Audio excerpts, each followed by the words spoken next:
సిక్కుముళ్ళు గప్పి రంగులీనుతున్న లోకమంటే పెద్ద నాటకమే తెలియకనే సాగే కథనం.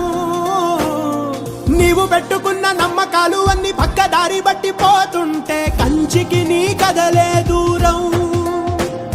నీ చేతుల్లో ఉంది సేతల్లో చూపించి ఎదురేగి సాగాలిగా. రేపేటవులో తేలాలంటే నువ్వెదురు చూడాలిగా.